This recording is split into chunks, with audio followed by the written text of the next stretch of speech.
Shannon Joy Show.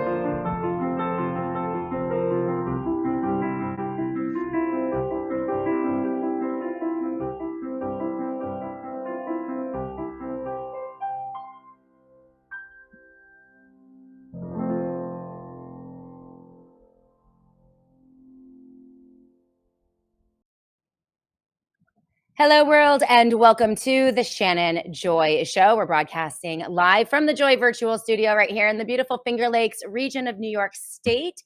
It is Tuesday, July 15th, and we have so much to talk about today on the Shannon Joy Show. We're broadcasting live from Rumble, live from Twitter, Spreely TV, Roku TV, Apple TV, every podcast platform you could ever imagine, X America News on Twitter, on Patriot TV as well, and an amazing partnership with our friends over at Daily Clout, reaching upwards in the millions of views and impressions every single month on this little tiny independent network that could not do it without all of you. And everyone looks great on the live chat today on Rumble. We have the best, brightest, most helpful, intelligent live chat on Rumble than any other live chat. And I am so thankful for all of you and all of your support. Of course, the amazing, brilliant Annie Cyrus is producing the Shannon Joy Show today. And yeah, we have a lot to get to. As you all know, fire hose in the face every single day with this 24-hour news cycle that never ends. Groundhog Day political hell, the same stories recycled over and over, the same tired talking points from the right-wing news media, the left-wing news media, and yet as we move forward, lurch forward in the United States of America in the year 2025, it seems like everything seems to get worse for the little guy. We, the people, the citizens, those of us who fund everything that is going on in Washington, D.C., this sideshow WWE wrestling match, fake news every day, propaganda, we're footing the bill and we're the ones getting screwed, right? The economy's in the toilet. We're facing World War III. Our politicians are lying to us about everything. And we're still taking it. So yeah, that is the news and media landscape in the year 2025. I'm here with you, just a girl, a regular person trying to figure out what is going on, white knuckled on the roller coaster every single day. And there is a lot to try to figure out, right? You see the headlines today. More fallout for Donald Trump over the Epstein files. It's only getting stranger. The head spinning, mind numbing lurch up and down, right and left. The Epstein files, the pedophiles, breaking up the pedophile ring. I mean, this was the news dominating right-wing news media and the Trump administration for almost a decade, for years, breaking up these pedophile rings and ending child sex trafficking. And then all of a sudden, everything is turned on its face as first Dan Bongino, then Kash Patel, then Pam Bondi, and then Trump himself, right? Raging against his base, telling them to forget about it. Why are you focusing on Jeffrey Epstein? This is old news in the golden era. Sit down, shut up. The case is closed, leaving his MAGA base in a lurch after the most astonishing. I didn't think that the rug pulls could get any more outrageous and astonishing, but this one tops it off. You have to have two brain cells to not see this propaganda psyop, right? So it just gets crazier and crazier. Here in the Shannon Joy Show, we're going to try to slow things down and get to the bottom of this once and for all. This has been a story that has dominated headlines for 10 years. There are truths here to be found, and we can find the truth. But we have had years of propaganda from right-wing propagandists like Steve Bannon and Charlie Kirk and Rush Limbaugh and Sean Hannity and Donald Trump himself, a whole host of propaganda outlets trying to dismiss the dozens upon dozens of outrageous allegations of sexual abuse, sexual harassment, groping, sexual assault, and rape, including the rape of potentially the allegations of rape of a 13-year-old girl against Donald Trump. They tried to sweep that into the dustbin of history and dismiss all of it. Then you had the left-wing propagandists, right, who drummed up anything and everything they possibly could, trying to besmirch and destroy Donald Trump because he was a Republican. So there are lies coming from both sides of the aisle, but there are great reporters who have been on this beat for decades. And next week, we are going to welcome one of the best in the business here, Nick Bryant. He's an independent, not left, not right. I am talking with him yesterday. I was worried that I wasn't going to be able to get him back on.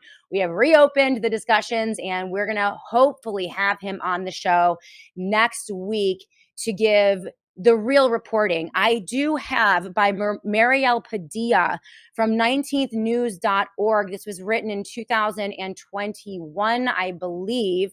A very good linked, hyperlinked, and sourced detail of all of the allegations against Donald Trump. Everything that the right-wing news media told you about Trump and these ridiculous allegations, well, a lot of it was a lie, and much of it was very credible. And we saw, I mean, there were videos. We saw the grab them by the you-know-what video with Billy Bush. We saw his reaction to Megyn Kelly when she asked very credible, critical questions of him during a debate, and the demeaning and dismissive and vile statements that he made about her. We have seen this behavior over and over and over again, much of it documented via video. But we were told that this is all part of a grand psyop to besmirch his character, even though it's been very obvious to everyone for decades, that this is the character of Donald Trump. So is it any surprise that he wants to cover up and protect pedophiles and child abusers? We've seen him just in the last few months with our own two eyes documented with his protection of the Tate brothers, pimps, pornographers, and self-admitted rapists. He used the full force and power of the federal government to protect them via Richard Grenell, special envoy who went to Munich to strong-arm Romanian officials, try to get them to go easy on the Tate brothers. So this is a long history of Donald Trump protecting pimps and pedophiles. And we're going to try to get to the bottom of it with the truth here on the Shannon Joy Show. And I know that this is going to make like die-hard MAGA, right-wing, cult-worshiping Trump idols lose their minds, because this is kind of like the holy grail of protection, of the protection racket for Donald Trump, right? It's right in front of our faces. Yet they want us to believe that the sky is green and the grass is blue. The gaslighting is unbelievable. So we are going to be covering this story. I see you, Karen Carpenter 27. So great to see you today on the live chat. Opossum King is with us on the live chat. Great to see you as well. Mark the Regan, CJP Rumble. Love seeing new faces here on the live chat as well. Honor Seeker, great to see you as well. Opossum King, again, welcome. Love seeing those new faces. Maloney, great to see you on the live chat. Who else do we have? Chronozone 777 and LT Oracle of Truth, among others. If you're brand new to the Shannon Joy Show, welcome. Thank you for being with us today. This is an independent broadcast, not right, not left, right down the middle, trying to find the truth amidst an absolute tsunami of left-wing and right-wing propaganda, fake news, and psyops. I feel terribly for average Americans. This is my full-time job. I do it 24 hours a day, practically 7 days a week, and I have a hard time getting to the truth. I don't know how Americans deal with this. It is no surprise to me that so many of them throw their hands up in the air and say, screw all of them. They're all liars. This is all ridiculous. But we do have a country to save, and we do have liberty to protect, also our Constitution. We have children who need liberty, and that's why we come here every day. Outside of that two-party political paradigm, to try to get to the truth and get to the bottom of things here in the United States of America. You also see some of the other headlines that we're going to hit after our interview with the Dr. Kirk Moore. Yes, today, America's hero doctor, Dr. Kirk Moore, vindicated over the weekend by DOJ and Attorney General Pam Bondi, who threw out the case against him, 3 years, $780,000 that this doctor had to spend to defend his good name and his honor. Well, he was vindicated and he won. He will be with us. True justice. He will be with us in just a few minutes here on the Shannon Joy Show to talk about that experience and what gave him the courage to persist through such a devastating attack on his character. He could have given up long ago. He could have taken a plea deal long ago, and he decided not to, facing 35 years in prison. So we're going to be talking to him live on the Shannon Joy Show right around the bottom of the hour. Also tomorrow, Dr. Peter McCullough. He'll also weigh in on the Dr. Moore case and the higher law of the Nuremberg Code, the Hippocratic Oath, and Judeo-Christian principles of the value and the worth and the dignity of every human soul, that critical relationship between doctors and their patients. We'll be talking about that and much more with Dr. Peter McCullough tomorrow on the Shannon Joy Show as well. Also in the headlines listed in the show notes today, weather warfare, unbelievable footage from New Jersey and New York City underwater, flooding. I mean, the subway system of New York underwater, absolutely unbelievable. The stunning flash flooding in New York City and New Jersey now sparking new accusations and growing concerns about weather manipulation, geoengineering, weather warfare, cloud seeding, and the dimming of the sun, solar radiation management. All of it is happening. And I have from NOAA, this is an official government website and report on geoengineering. Once again, we're going to try to wade through fact and fiction on what's happening in our skies. That's going to be an initiative of the Shannon Joy Show moving forward. I think it's time. Everyone knows something is going on. One of the great sources that I rely on, Dane Wigington, has been on the Shannon Joy Show. He is one of the lead experts in the nation and the world on all of the things that are going on in the skies. Geoengineering Watch is the website. And if we can get to it today, we'll look at that NOAA report. I think we should just establish once and for all that this is happening, right? For many years, the gaslighting was persistent. Anyone who mentioned what was going on in the skies was called a right-wing, crazy conspiracy theorist, lunatic, tinfoil hat wearing conspirator or conspiracy theorist, crazy person. And then, the concern grows, it builds, more and more evidence emerges. And now, well, they're going to admit that it's all happening. And it's right there. I figure we should go straight to the source. Let's go to the government website and look at exactly what is going on in the skies. That is linked in the show notes of the Shannon Joy Show. You can grab that today. If we have some time to get to it, we will. But I would love to hear from you for some of your favorite sources. I like Dane Wigington. There are some other really great sources out there for the facts and the truth about what is really going on. And that is going to be Guitar Lily. I am a conspiracy factualist. I love that, right? Just the facts. Yes, Lee Zeldin. Oh, he is on overtime defending the geoengineering, everything that's happening in the skies. He is a quote unquote Republican, fake Republican, notorious here in New York State. I have been hammering Lee Zeldin for many, many years. In fact, he ran for governor. And I mean, we had his number from the very beginning. What is he the head of? He has some cabinet position or some big, he's at the EPA? Yeah, so he was appointed to the EPA and he is on full cover-up mode for everything that's happening. But listen, I mean, there is drought. We're looking at the devastating flooding that we saw in Texas. And this stuff is not normal, right? There's weather, and then there's what we've been seeing recently, what we can see in the skies. It's so interesting. On the left, from the left-wing perspective, they're going to say, well, this is evidence of global warming, right? Climate change, and all of their talking points justifying, massive government expansion and, just leading us down a wrong path as they always do. So there's always an agenda, but it's interesting that we're likely going to see Republicans and Democrats coming together to cover up what is happening in the skies. Just the way Republicans and Democrats come together to cover up what happened during the COVID atrocities of 2021 and 2020 and Operation Warp Speed. Just as we've seen Democrats and Republicans coming together to cover up for the Epstein files and the client list and the child sex trafficking that it's becoming very evident is happening.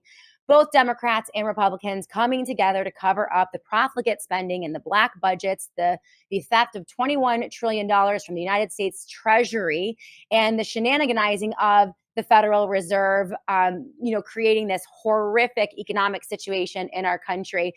It is always the same story. And this is why, the position that we take here on the show is so important, right? If you don't understand that the Democrats and Republicans are working together in a fake fighting situation, a WWE wrestling situation, then you are missing the biggest picture, the most critical component of political analysis in the United States of America today. And so few of my colleagues are able to get that. It's what makes this show so unique, so independent, and hopefully one that more and more of you will begin to share out with everyone you know and support. We are independent. We could use your support, guys. We do have a few advertisers, but that's it. So much of the funding of the Shannon Joy Show is because of your small dollar contributions. $10, $20 a month. It means so much. It helps us to keep the lights on. You can support the Shannon Joy Show at theshannonjoy.com, theshannonjoy.com. Just scroll up right-hand corner, click donate. And I just so appreciate those of you who have chosen to support this independent network. Could not do it without you. And it helps us continue to do the work that we are doing. We're also going to be covering, I'm so excited, Jim Ferguson, an amazing reporter from the UK, is covering a Dutch vaccine trial that could trigger a Nuremberg 2.0. This is happening in the Netherlands. This is reporting from Jim Ferguson. We are also speaking, hoping to get him on next week, but this is from his Twitter account. The firestorm has begun. And Leo Warden, this is in the Netherlands. He is reporting there live. Yesterday, he writes, I witnessed history unfold inside a Dutch courtroom. Arno van Kessel, a brave lawyer, arrested without charge, blindfolded, and thrown in a maximum security prison prior to this court case, was supposed to be silenced, but instead his case has just lit the fuse. He is bringing a case, I believe it's a civil case, against Bill Gates, Ursula von der Leyen, Albert Bourla, the CEO of Pfizer, Mark Rutte, Klaus Schwab, and others, bringing nearly 200 pieces of evidence submitted with charges leveled against global power players, accusations of conspiracy, genocide, and bioterrorism. He writes, what I witnessed inside that courtroom was staggering. Legal teams argued whether globalist-only approved experts should be heard, while the opposing side exposed the suppression of dissent, excess deaths, the devastating fallout from lockdowns, coercion, and psychological warfare. He said this case doesn't just question the vaccine narrative, it challenges the entire global agenda, from digital ID to CBDCs to smart cities and total surveillance. This is Jim Ferguson's reporting, and this is such a compelling case that, as I mentioned, they arrested the lead attorney. It was his co-counsel, a less experienced attorney, that is now taking up the mantle of this case, and this is one to watch. So this is also linked in the show notes of the Shannon Joy Show, and also a stunning Japanese study now revealing spike in death rate just months past COVID, or just months after COVID shots. This is 21, I believe, million records from Japan. Unbelievable. And this was there was a hearing on this report. Japan's shocking mRNA vaccine revelations, 21 million vaccination records expose alarming death trends. This is a group of 350 Japanese volunteers led by the United Citizens for Stopping mRNA Vaccines. They have unleashed a staggering 21 million vaccination records obtained through Freedom of Information Act requests. This isn't a small fry data set. This is a colossal trove of vaccination dates, lot numbers, and most chillingly, deaths. And what it reveals is absolutely astounding, blows the safe and effective mantra out of the water. So, what does all this mean? It means that the narrative, despite the election of Donald Trump and the installation of Bobby Kennedy Jr. and the gaslighting of those who suffered through COVID atrocities, was persistent and relentless. The entire globe is still waking up. People still want a reckoning. They still want the truth. It's not going away. And amazingly, we're seeing absolutely plummeting vaccination rates in every category.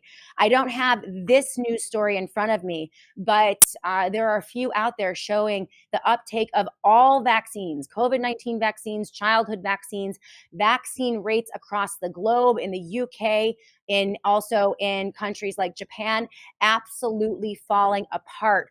Pharma is now going the way of big tobacco. Big pharma is in the process right now of going through a recategory, I think a realignment of what people think about it. And the name is falling apart. I do believe they're going the way of big tobacco, and I do believe we are going to be able to get to the truth on this in the same way we were able to get to the truth about big tobacco and so many other issues throughout human history. So these are all in the show notes of the Shannon Joy Show. You guys can grab all of those links. And after our interview with Dr. Kirk Moore, we're going to get to some of those headlines. And we are going to talk about the fallout right now for Donald Trump regarding those Epstein files. It is a wild story, a wild roller coaster ride. We're up, we're down, we're left, we're right. Contradiction after contradiction after contradiction just in the past 7 days. It is absolutely wild. And we're hopefully going to get to that in the last segment of the Shannon Joy Show. But first, I do want to thank our amazing sponsors here on the Shannon Joy Show. We love the folks over at Native Path, as you guys know. Native Path Complete Protein, the chocolate flavor is a must-have in the Joy household.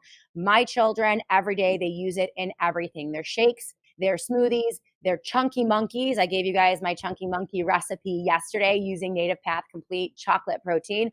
Also, it's so good. They mix it up right in their milk for chocolate milk. It is absolutely delicious. 100% grass-fed beef protein, no whey, no soy, nope, it's not plant-based at all. And it's critical as we see our food supply and our, being stripped of nutrients. You need that protein. Protein helps you to rebuild strength and maintain muscle, and it also supports that fast metabolism. But the Native Path Complete Protein is so clean, it is so well made that it never ever contributes to bloat. It's 110 calories per serving, 20 grams of that super clean protein, and dairy-free, zero sugar, no soy, no gluten, and 41% off. That's right. They always come to the table with an amazing deal for the Shannon Joy audience. 41% off. Stock up sale today. NativePathCompleteProtein.com/joy. NativePathCompleteProtein.com/joy. We're going to go to a quick break. When we come back, we have the amazing hero, Dr. Kirk Moore. He is the man of the week. Amazing victory, a miracle in Salt Lake City. He is vindicated. His reputation is restored, and his charges have been dropped. Biggest bombshell of I don't know, the year, in my opinion. We're going to hear from him live right here in the Shannon Joy studio in just a moment. Keep it tuned right here. Quick break, and we'll be back with Dr. Moore. Colonial Metals Group. Get your gold and silver strategy put together today. This is, again, nothing is changing. So what does that mean? It means that we are still in a situation here in the U.S. With the economy. It's like a train barreling down the track. set on fire 90 miles an hour with a drunken conductor heading right off a cliff. Like, that's kind of where we are with this economy. And so, especially with the US dollar, our currency, they have taken this as far as they possibly can. Everyone understands this, and this is why gold is now tier 1 status. That's what Ed Dowd was talking about. Gold is money good, meaning you could buy a house with gold. We could see a situation, especially with Texas and Florida now adopting gold and silver as legal tender. That is the first step to their ability to establish a sovereign bank. You have saved your entire life. You're a retiree, and your money is wrapped up in a 401k, IRA, and it's the stock market or even federal government instruments. You have to consider physical gold and silver as a hedge. Doesn't mean you have to go in and go all in on it. It could be a portion, it could be a quarter, less than that, but everyone needs to be hedging right now with physical gold and silver, and also physical gold and silver backing up your retirement. As you guys know, Colonial Metals Group this company is amazing. I trust this company. I know all the primaries. We've been working with them for years, and they take amazing care of this audience. So you're going to want to go to colonialmetalsgroup.com/joy, colonialmetalsgroup.com/joy. See if you qualify for $7,500 in free silver. This is an amazing company. They are not going to give you a pressure sell. They're not going to manipulate. They don't do fear selling in any capacity. They just give you all the information that you need and let you make the decision that is right for you and your family. So colonialmetalsgroup.com/joy. Welcome back, everyone, to the Shannon Joy Show. Abrupt end for that commercial, but we are back. Thank you, guys. For those of you who support the sponsors of the Shannon Joy Show, I really appreciate you. Colonial Metals Group is just a wonderful friend of the Shannon Joy Show. They've been so supportive, and their sponsorship of this show over the past almost, I want to say, a year and a half, almost 2 years, has allowed us to expand and grow in ways that I can't even imagine. So thank you to Colonial Metals Group. And if you're in the market for any of the products or services that you hear about on the Shannon Joy Show, help support this show by patronizing those advertisers. They help us in so many ways. Without further ado, I must bring on the show an amazing friend now, and just a hero to so many of us, Dr. Kirk Moore. Man, you heard about his story on the Shannon Joy Show about 3 or 4 weeks ago. You all know, as Kirk knows as well, dropped everything on Thursday last week to come and be in Salt Lake City, Utah, join the boys over at Died Suddenly, because we just thought this was so important. Met so many amazing organizers and people in Salt Lake City, including Dr. Moore and his unbelievable son. Vindication. On Saturday, the news comes in, Dr. Moore, that after 3 years, $780,000 that you had to spend to defend yourself and your character when you could have given up a long time ago. You did not give up. You continued to fight for your kids, for freedom, for the truth, and for your good name. And on Saturday, the news comes in. The case is dismissed by Attorney General Pam Bondi. In the interest of justice, you fell on the floor. I fell off my chair. I can only imagine how you have felt over the past couple days. Cloud 9. Tell us about how you're feeling today and a little bit about where you're at. Just an amazing victory. Boy. Yeah, I collapsed on the floor. My mom and I were here, and we were just both crying. And it's hitting home. We had a celebration here at the house just a few hours later. But I'm actually more exhausted now, I think, than I was last week. Yeah. It's, I leave today to go to Washington, D.C. And it's been a ride here the last few days.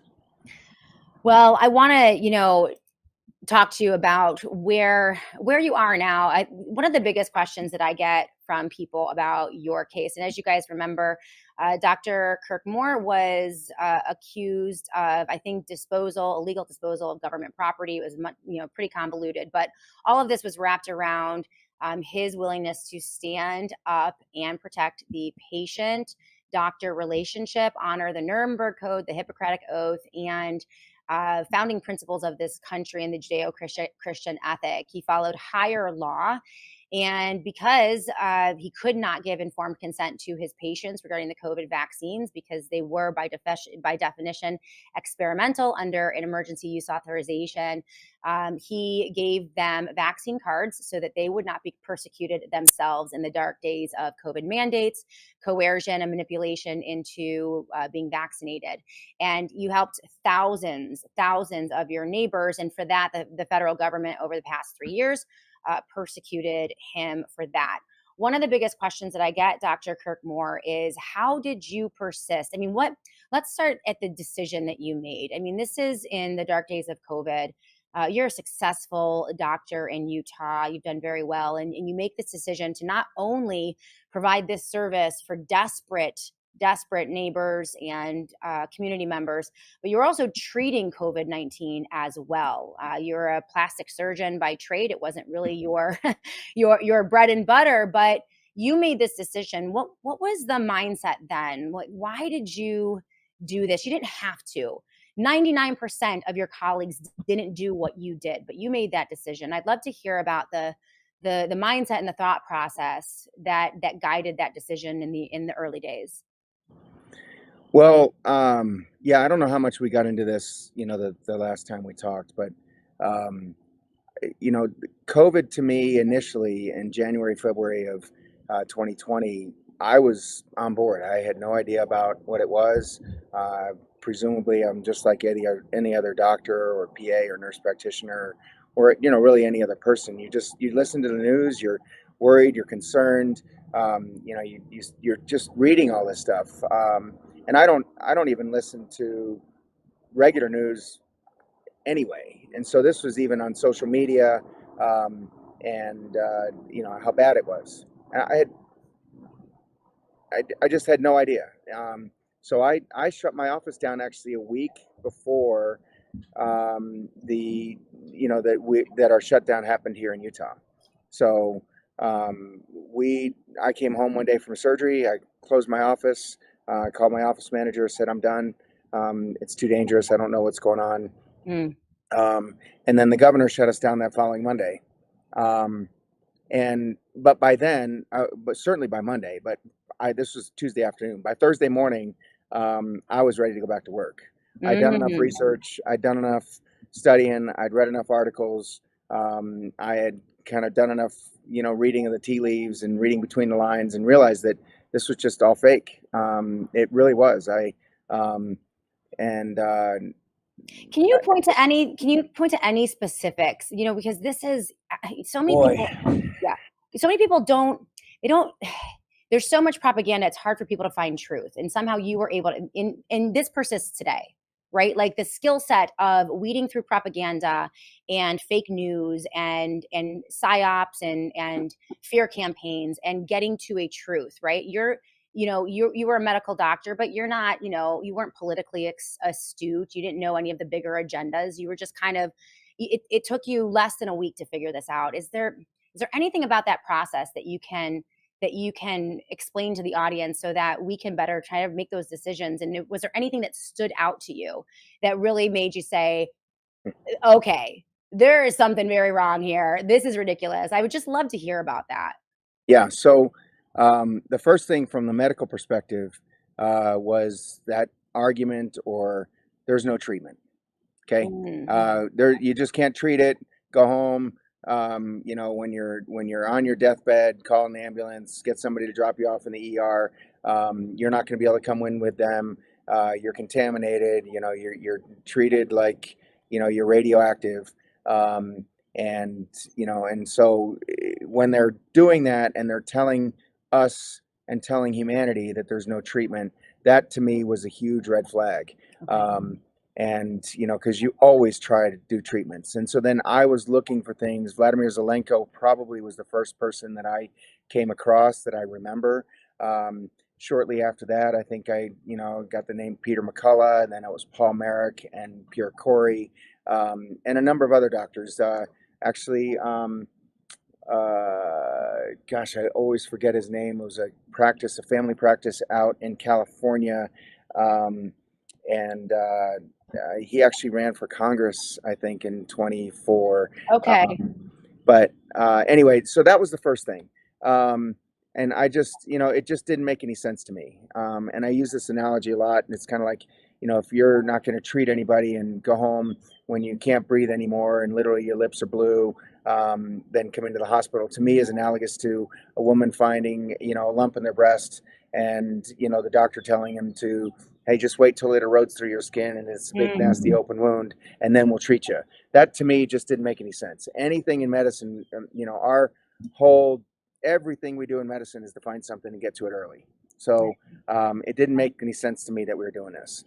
And then the second thing that was outside of medicine, which was at first curious and then it was nefarious, was how everybody in the world, every government, every country was all on the same page. Wait, there has never been a message anywhere that everybody agrees on. I mean, we're talking about South Africa to Norway to China to the United States to, southern Argentina, everywhere. All over the world, everybody was giving the same message. And that to me was at first curious, like I said, and then shortly, then, a few hours, maybe a day, became a very nefarious thing. So, and then I don't know, Michael Yeadon to me came on the scene. Either he or Vladimir Zelenko were the first two to call this a bioweapon, and I just and then it was just kind of like, okay, and then it's just one rabbit hole after another, trying to just get my arms wrapped around it. And I don't know that any of us are going to really get our arms completely wrapped around it, but it certainly was. Those were the two things that made a big difference. Subsequent to that, the last thing that kind of got me was, again, medical, was nothing that's going to get back to normal until we stick a needle in everybody's arm. And we've talked about that, Shannon, about vaccines and shots and definitions of vaccines and all that stuff. So that's where I was at. Yeah, no, that makes a lot of sense. You've identified many of the trigger points for me as well, saying this doesn't make sense. Something is wrong here. The masking was another one for me, trying to stop an aerosolized airborne virus through a mask. I'm like, okay, come on. The overwhelming consistency of campaigns throughout the US and Europe and every different country. Again, yeah, huge red flag. And and I think I said to my audience just a few weeks into it, all roads lead to forced vaccination. And we saw that very, very early on. So this, and I wanted to home in on that a bit with you, just because I do believe people can make good decisions. People can figure out what is going on, and they can wade through the propaganda. I think the key component, first and foremost, is to understand both political parties are in a lot of ways in lockstep on these things. And if you can start from that independent space, which you were at, I think that makes it sometimes a little bit easier to identify the propaganda.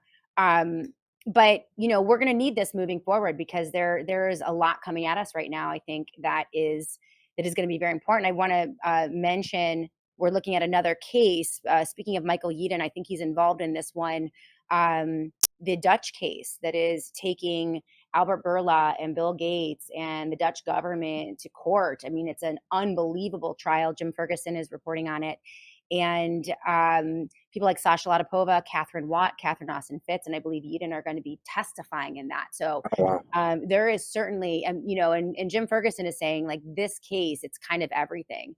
I think we can pursue justice. I want to get to the truth. I mean, your case proved to me, right? Like, this is what I love so much about what happened with you, the Dr. Kirk Moore case, what we were able to achieve from outside of the two-party political system, without any of their help, really. There were a couple politicians that finally stepped up, but after 3 years, Dr. Moore, I mean, it was it was a grassroots And organized.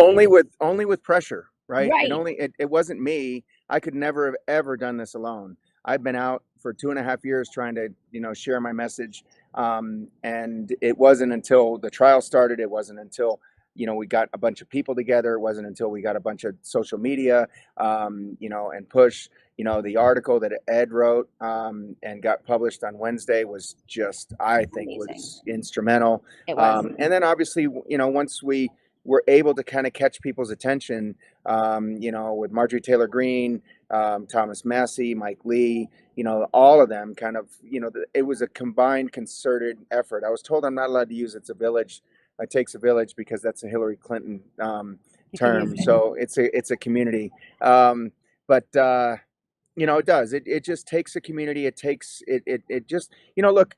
None of us can do this alone, and you have to find a niche. You have to find a community somewhere where nobody's ever going to agree on everything. And you and I have some disagreements, maybe about Donald Trump and maybe about RFK, and Sure. I don't care. I mean, it's just kind of like, but we're not in that mold where we have to agree on everything or we can't even talk to each other. Right. And that's what's really disconcerting and really disillusioning about this narrative right now. I think that the fact that the truth was revealed, that was able to push through, and that actual justice was achieved in this country within the federal court system using outside organization, bottom up resistance. To me, that is proof that it works. Like, you are the proof that Yep. that works. And from my perspective, I think we need to look at what worked with your case, look at the tactics and the strategies that were used. I think a dogged clinging to the truth, never allowing that to be sacrificed, was a key component in your case. We'll talk about it in a minute. And that bottom up resistance, I think that needs to be duplicated. I want to do this all over the country and all over the world, and encourage people to continue to do this, because this is the way. Right. And, one of the components of what you did, many in your position would have taken a plea bargain. You would have taken some type of deal. You would have gone to jail for maybe a year, paid a little bit of fine. You probably could have made this go away in some way many, many years ago, but you chose not to. Again, that is the dogged clinging to the truth. Everyone will give you a million reasons to parse, to tell a small lie here, a white lie here, or give in some way. But you didn't do that. Can you tell us about that process? Like, how did you find the courage and the resilience and the will to not take the easy way out and to continue on that path for truth, even though it took you almost $1 million of your own money, the loss of your reputation, almost the loss of your business, and so much strife? Like, that is just truly extraordinary. It's why you do emerge kind of in a heroic way here. But can you talk about that process and why and how you did that? That's a really nice point, great point bringing in. And it's going to be a really short answer, because it's the right thing to do. Mm-hmm. I guess my parents raised me the right way, and there's right and wrong. And when you know that something's right, you stand for that principle and you just don't give in. And not all of us are right all the time. I was absolutely convinced I was right. And the longer and the more time went on, the more, I was looking at all the science and all the data, all the articles that Peter McCullough is publishing, all the stuff that Jim Thorpe is talking about, and Kim Biss, and all of us on this side of that fence, were gathering more and more steam, and so all it did was just provide that much more strength to my argument. I knew I was on the right side. I you and I've talked about this. I'm not a vaccine. I don't believe in vaccines. I got shingles. I've had two vaccines in the last 30 years. One of them was a yellow fever shot because it was mandatory to get into Ghana on humanitarian trips that I needed to go. And then the other one was the first shot of the hepatitis B vaccine in 1989 when I started medical school, and it gave me shingles. And I was just like, okay, I'm done. So when I hear that, it just reinforced, like you said, just reinforces everything for you that look, there's just ulterior nefarious motives in holding up treatment until you stick somebody with a shot, when we all know that a shot doesn't help anybody in the first place. Right. How did you know that it was right? Because many would have criticized you, even people who agree with you, agree with They all your still criticize positions. me. Right, exactly. I want to dial in on this. How did you know it was right to distribute vaccine cards to your neighbors and people within your community without administering the injections? Like, in that moment, like, how did you process that? How did you know that, this is going to be, this could be criticized, this could be critiqued? I mean, you knew you had to be very careful about how you did that, but what was it in you? How did you know that was the right thing to do? Well, I just knew from the medical science that I'd read. Okay, I had done all the studies. I've read all of Sherry Tenpenny's stuff. I've watched all of her videos. From a vaccine perspective, I was convinced that this wasn't going to help. Right. We have been trying to find a quote unquote vaccine for cancer for 100 years, Right. and we've never gotten anywhere. We have been trying to find a vaccine for AIDS for the last 40 years, and we have never found anything that worked. And so now all of a sudden, and those are relatively new things in humanity. Okay, cancer is something that's only really been around for the last 150 years. Okay, and that's a whole different argument. AIDS has only been around for the last 40 years. So how are we going to find a cure and a vaccine and a shot to deliver to 8 billion people in less than 9 months, when we haven't been able to do all of those other things that we've been searching for? Right. Okay. So that's the big conceptual thing that I had in my mind. And so right from that, I'm just kind of like, how are we going to do this? Coronaviruses have been around as long, if not longer, than humanity.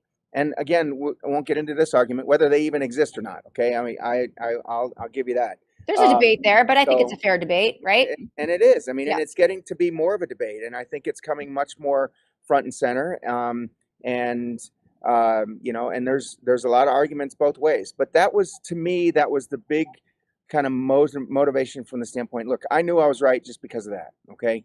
And then all the studies about mRNA and the lipid nanoparticle and all of that stuff, all of those things, all the animals died in those studies. They try to say, well, they were euthanized. No, they weren't. They were re-exposed to they either died from the injection, or they were re-exposed to the disease that they're trying to immunize them against, and they died from that. So that's an important point, just for the audience, those who didn't pick up on that. There were many studies, animal studies, on mRNA technology and the mRNA coronavirus vaccines prior to 2019. And in those studies, basically every animal died. So you were able to look at those studies, read those studies, and that probably created a concern for you in terms of injecting these substances that were not tested, that were emergency use authorization and experimental by nature, into your patients. I'm sure that must have weighed as well. Well, yeah, it's I all of this was experimental. They never did any human studies. Okay, and then the human studies that they did, they tried to hide it. This is all later. Okay, but the human studies that they did, they wouldn't give us the data. So they're saying it's going to take 75 years for them to produce this data for us, because it's just too onerous and it's too much. How did you guys review it in 2 weeks then and be able to get it out to us if it's that, if it's really all that good? Why are you forcing people to get it? Why are you buying people McDonald's meals? Why are you sending them to Dunkin' Donuts? Why are you giving them ice cream cones? Why are you trying to coerce people with taking away their jobs? If it's that great of a product, then you're going to run out of it. How many times do we see, I don't know, Cabbage Patch Dolls, Beanie Babies? Right. When anything is really all that good, they can't keep that stuff on the shelves. They're not going to be giving it away and forcing you to take one. Yeah. So, I mean, all of that stuff, you put all of that together, and it just gave me this picture. Like I said, it's just been developing and developing and getting bigger and stronger. And, and then more and more data was coming out, more and more studies were coming out.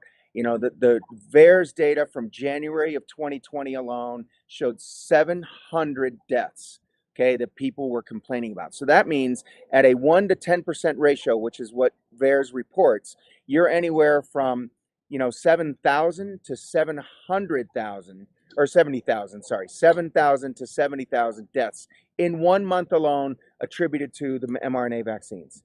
And J&J wasn't even out yet because it didn't even come out until February. Right. Okay, so this is just the Moderna, Pfizer, mRNA shots. So 19,000 reports of serious adverse events in 1 month, and then you have Fauci and what's her name, the lady who was the head of the CDC, Walensky. Burks. Oh, Walensky. Yes. Yeah, Rochelle Walensky. Walensky. Yeah. Yeah, who are on TV, with a green screen behind them, with a 5-alarm fire behind them. And they're saying, oh, don't worry about it. It's safe and effective. There's nothing wrong. President Biden's getting on TV saying our patience is running thin, and all that. So again, all that messaging coming out, just kind of like said to me, wow, I've got to do something. Okay. And then I have patients coming to me, kids that need to go back to school, kids that need to go to college, people losing their jobs, people kept from, visiting their family and parents and loved ones in a nursing home or a hospital because they're not vaccinated, people being taken off of the transplant list because they couldn't get it. And so I was just like, somebody's got to do something. And Yeah. and that's, and again, I'm already in that vein. I'm already treating people for COVID. I'm already kind of like, all those people know that I'm awake, I guess, for lack of a better term, and I kind of know what's going on. And there's a lot of us out there, Shannon. There's a lot of us out there. The problem came when those people, not my patients necessarily, but all of those awake people out there just kind of caved, didn't say anything, kind of put their head in the sand. Oh, they won't come for me. Oh, I'll be left alone. I'll let them handle it, Right. and everything else. And that's the struggle. And that's the difference that happened last week as opposed to, 2 weeks ago, 2 years ago. Okay.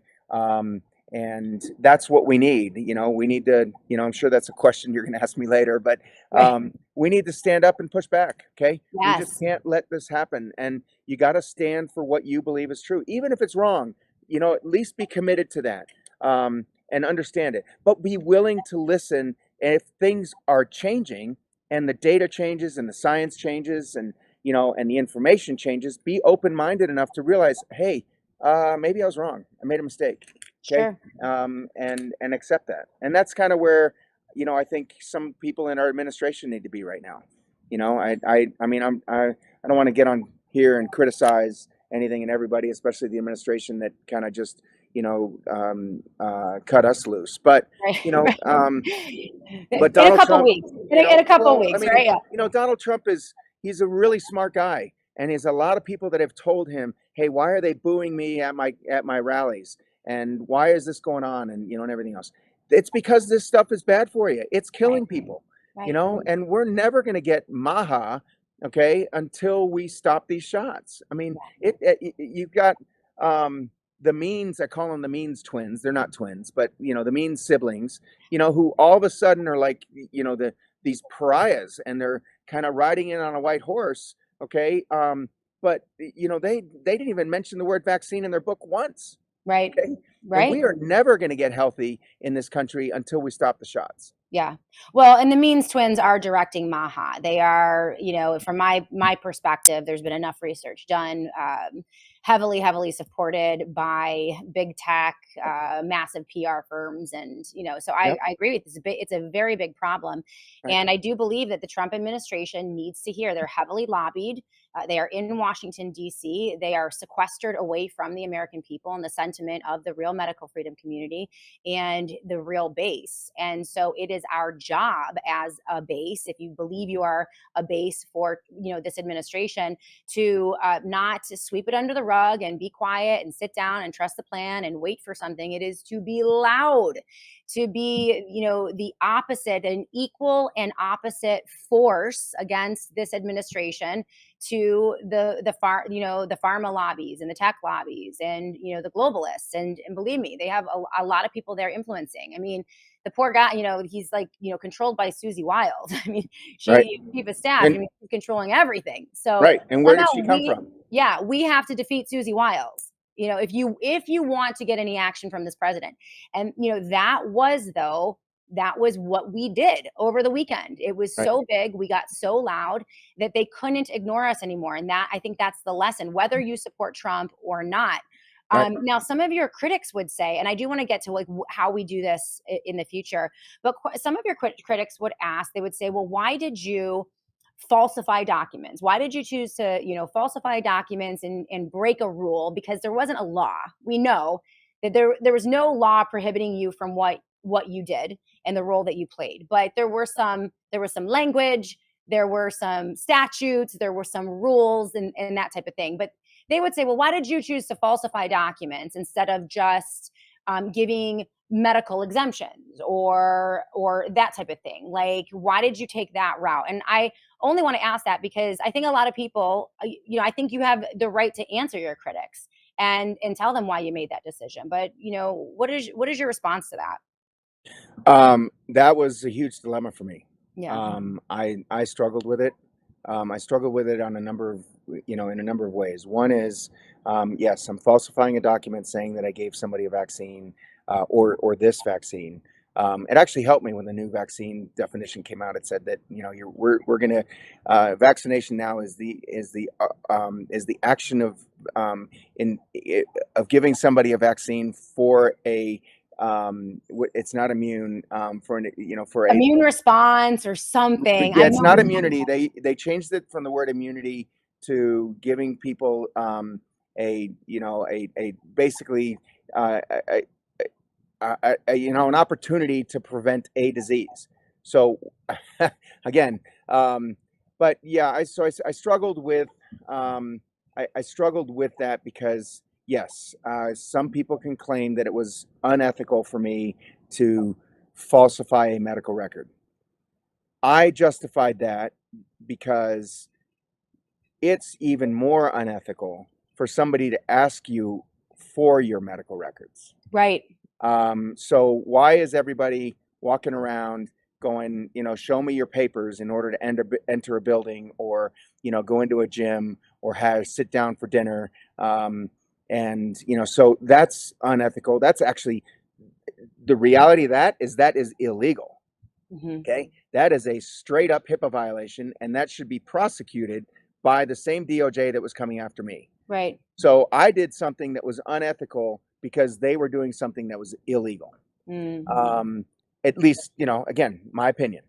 I mean, I would add illegal, immoral, unjust, and a violation of a higher natural law, God's law, the Hippocratic Oath, and Nuremberg codes. I would say that you were actually upholding the law. By acting in that way, if you are dealing with a criminal government or a criminal operation, and this is not to justify falsifying documents or doing that, but I think in some very narrow situations, it is absolutely moral and ethical to act in that way. Isn't that where the necessity defense comes in, right?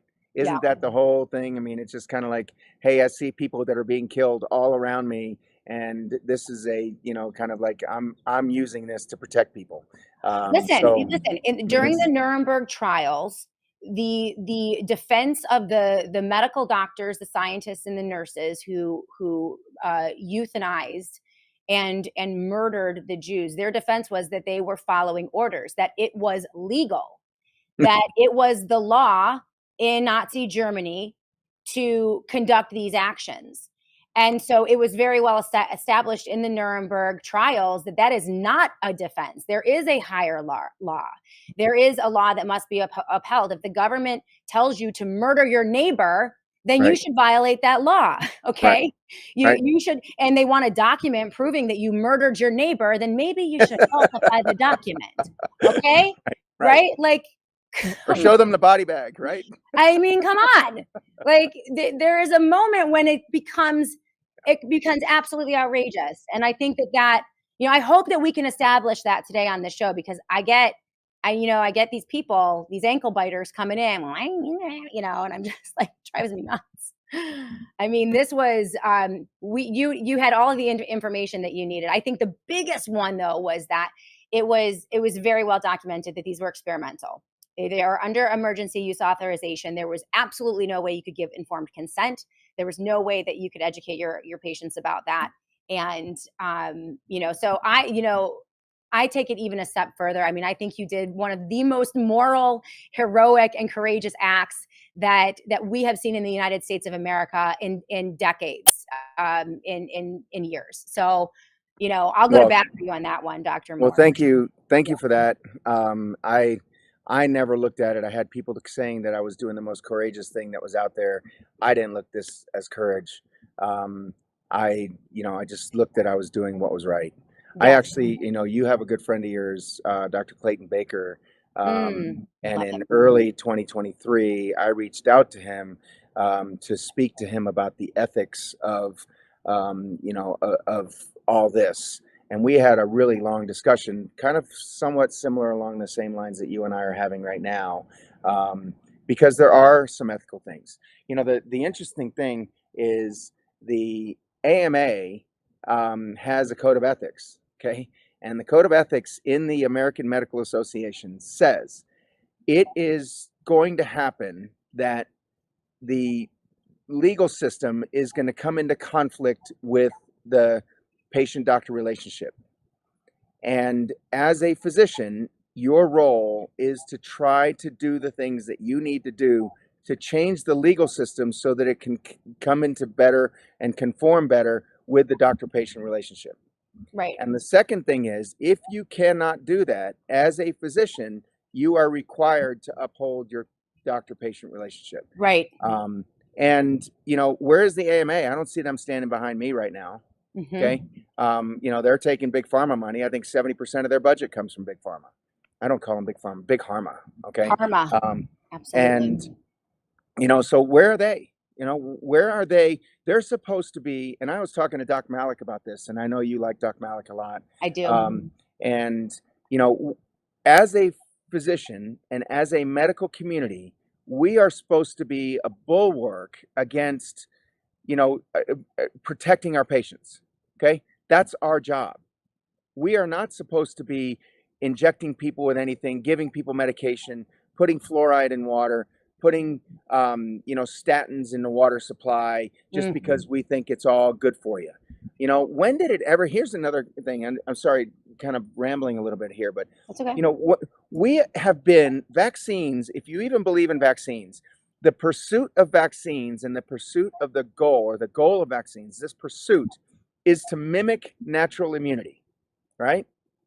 So we are trying to do something to mimic natural immunity. So if you believe that people have chickenpox, we know that people that get chickenpox, or at least it's been shown, that if you get chickenpox, you're immune to it for the rest of your life. Mm-hmm. So the chickenpox vaccine is trying to mimic that.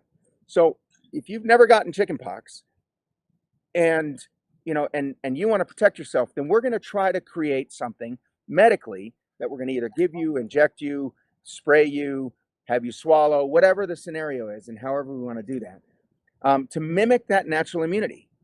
So how is it that we as a medical profession will tell somebody who has survived COVID that your immunity is going to get better by giving you a shot? Unbelievable. No. Okay? Yeah. So how do you justify that? I mean, how do you go from that, like, oh, it's just going to make you better? I remember, God, who's the doc on CNN that CNN always brings out? He was on the Joe Rogan show, and Joe Rogan had just survived COVID, and he brings this guy, this CNN medical thing. He gets paid millions of dollars a year to be their, Yeah. their medical advisor. And he's like, oh, yeah, I know you survived it, and it's great that you did. And I'm sorry that I'm sorry that I kind of belittled you and demeaned you by saying, you're taking, ivermectin and vitamin Or C, space. vitamin D, and everything Yeah. else. But you know what? You need a shot. You're going to be better if you get a shot.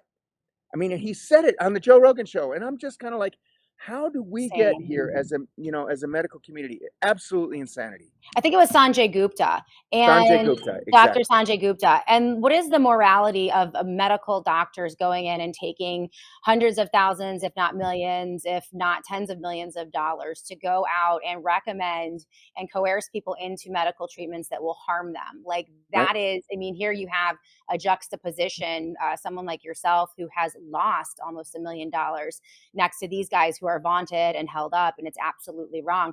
Now, I do want to ask you, Diog99 really wants me to ask you this question. And okay, and it's a bigger picture question. It's an umbrella question, but he wants your opinion regarding why did the government push the shots in your opinion. He's also asking, why is the media not asking that question? Well, Diog99, I think we've asked that question for 5 years every day on the Shannon Joy Show. So I'm not sure where you're coming with that, and it's not a hard question, but okay. Dr. Kirk Moore, why do you think the government was so insistent? Two administrations, right? Republican, Democrat.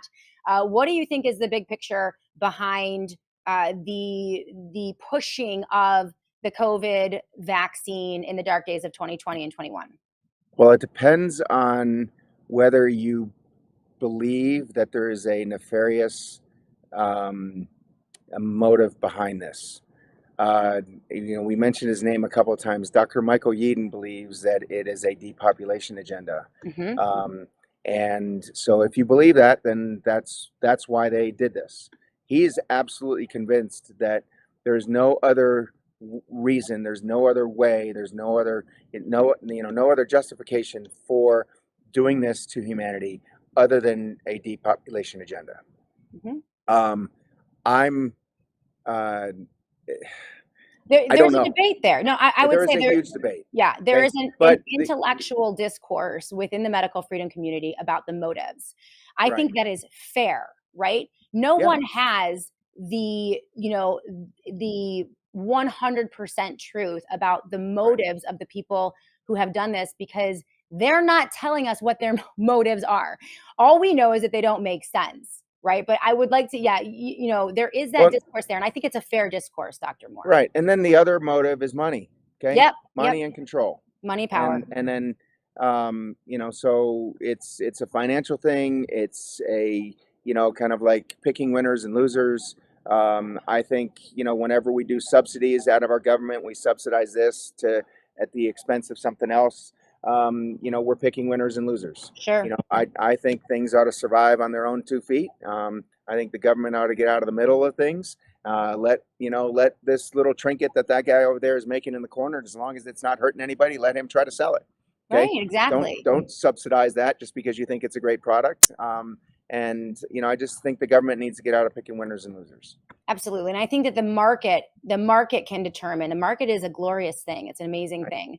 right. Did you know, by the way, Dr. Kirk Moore, that the market is raging against vaccines right now, and that uptake in every category, COVID vaccines, boosters, childhood vaccines, is down in almost every country across the globe. Well, So how long a period? Are you just talking about in the last few I days? I What are you just saw talking a few. There are a few headlines over the past 2 days, and I'll try to about? rustle them up. But Okay. so the Hey, well, market we're doing is a something. thing. We made some Exactly. progress. Oh my Right. gosh. So Exactly. let's get to stopping the shots. Let's do that right now. Let's stop the shots. The reports are growing. That leads me to the final question. Yeah, let's stop the shots. Okay, this is ridiculous. Okay, Yep. the data is out there. What do you think we can do? How can we mirror what happened with your case on a national level, using a lot of the same people who stood up for you and pushed this out? What do you think the big agenda item could be, and what do you plan to do in the future with this victory as you rebuild your character, your reputation, your finances? Where do you think that we can go with this and use it to further that truth justice agenda in other areas? I think the first step is just like what you're talking about. We need to stop the shots. Yep. Okay. Yep. I will bet you, and I was talking to somebody just yesterday. We could take the University of Utah, which is 20 miles up the road. Okay. And we could take the next 5,000 babies that are born in that hospital, and we could randomize those babies over the course of the next 12 months to a vaccine schedule or a non-vaccine schedule or a placebo. Okay. Right. Let's just randomize them to let's give them all shots. Okay. And let's randomize them, take 2,500 and put them into the vaccine schedule, and let's take the other 2,500 and give them saline shots. Okay. Right. Straight saline, not adjuvants, not all the other crap that's in vaccines, and everything else. Just the straight placebo shot. And let's see where they are in 12 months. In less than a year, okay, we will have proven, okay, that vaccines are the single most deleterious effect, have the single most deleterious effect on human health than anything else in our society. It'll be done. And I actually think the CDC and the NIH FDA has that data. Right. I think they have that data. But what they'll do is they'll say, well, that's retrospective data. You're not doing a prospective, randomized, controlled, double-blind, study. So let's do it. Okay. Yeah. It wouldn't take that much. In 12 months, before Trump's even out of office, we would have an answer to it. Yeah. Okay. I mean, look, RFK says he'll have an answer by September. That's And just on autism. That's just on autism, well, right? that's just autism, but it's going to extend to everything else. Okay. Yeah. That's, autism is A of this alphabet. It's going to go all the way to Z.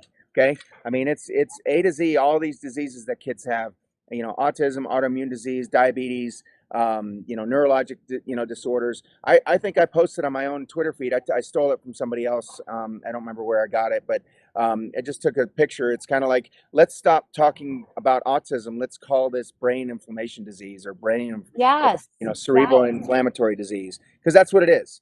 Right. These vaccines and all of the adjuvants that are in it cross the blood-brain barrier and cause severe inflammatory response in the brain, and that's what causes these people to just deteriorate right before your eyes. And not just autism, but all sorts of neurological responses. You have seizures, epilepsy. I mean, the tics. I mean, there are Yep. even low level responses that indicate that even a temporary and low level brain inflammation can alter what is happening in a child's brain, especially when they're very, very little and they're still forming. I mean, this is all very basic. It's just The science is out there. The data is out all there. It's there. just nobody's carrying it. Amazing. I mean, it's all there. There's 4,000 articles now on all the harms that COVID has done, and yet they'll still tell you, well, the data isn't there.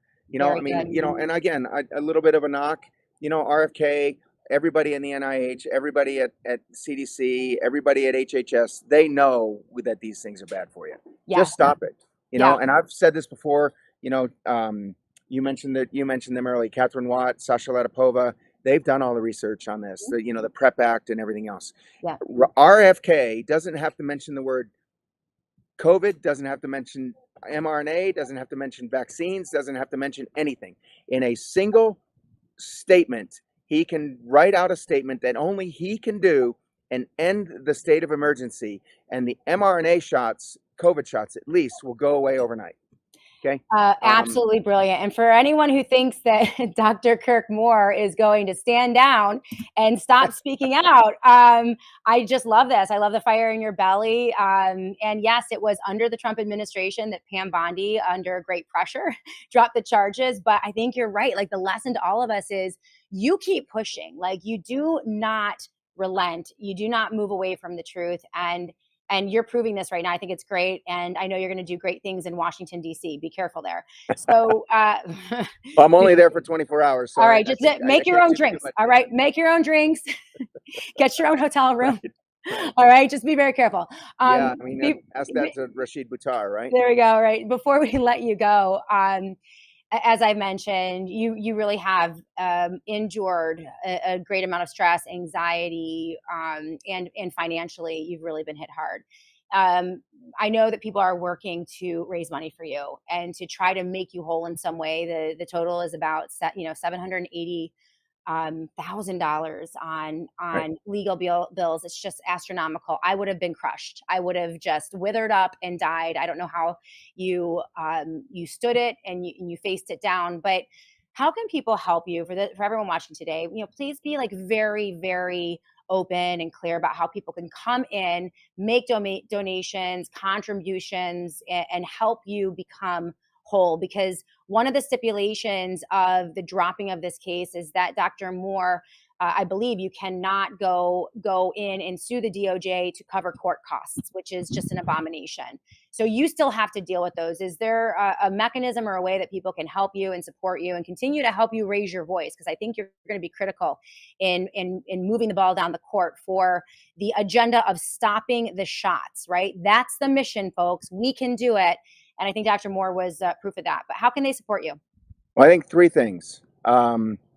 The first thing, which is the super simple one, is, and anybody who would feel like they would like to contribute to our legal defense fund, we have a Give Send Go. It's Give Send Go / Fight for More, the number 4, and then Fight for More, MOORE. And that's had a huge response this last weekend, and it's been tremendous. The second thing, you mentioned about what we can do. Hey, help us out. You need some cosmetic procedures done. You need a Botox. You need some filler. You need a breast augmentation. We're open for business. So I love it. Okay. I had to shut down for a full 2 weeks, and prior to that, I was shut down for a lot of time just because of all the time that I had to put into my business. Yeah. You mentioned before, it's not just the expenses. It's the mental fortitude and the bandwidth.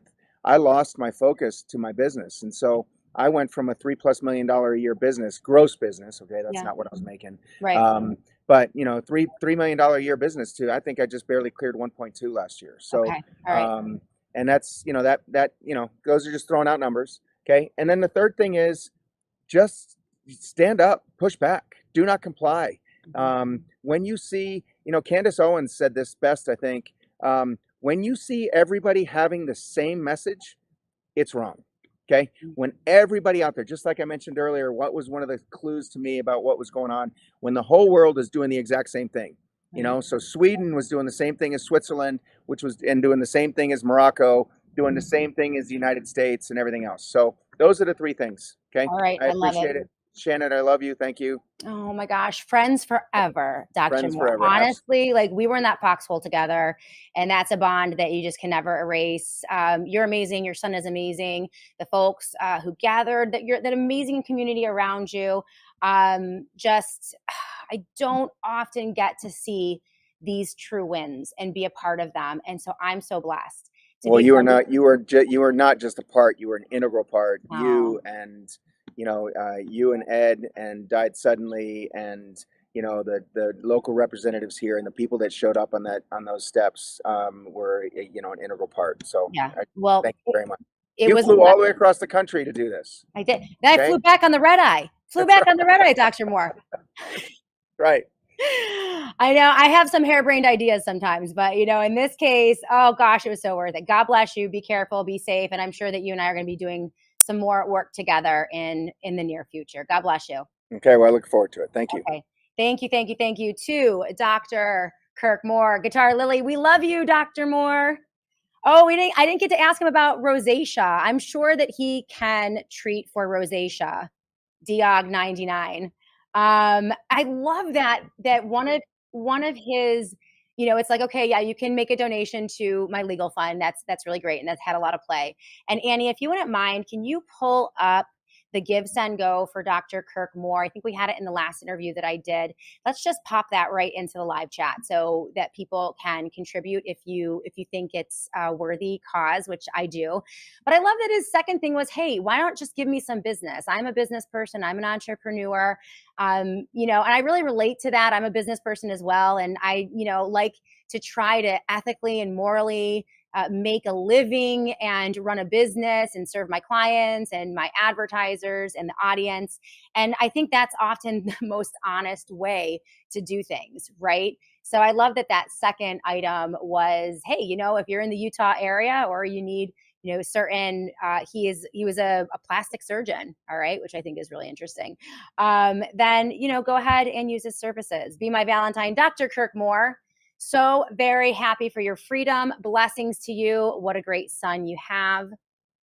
Diog99 says, thanks, Shannon, for your work on this. Appreciate you, Diog99. Hope we were able to answer that question. And I know that's a big question, like the why question is always one of the underlying questions when you're trying to figure out why the government is doing horrifying things to its people and doing hypocritical things and contradicting itself and seemingly making the problems worse. Like everyone's always like, why?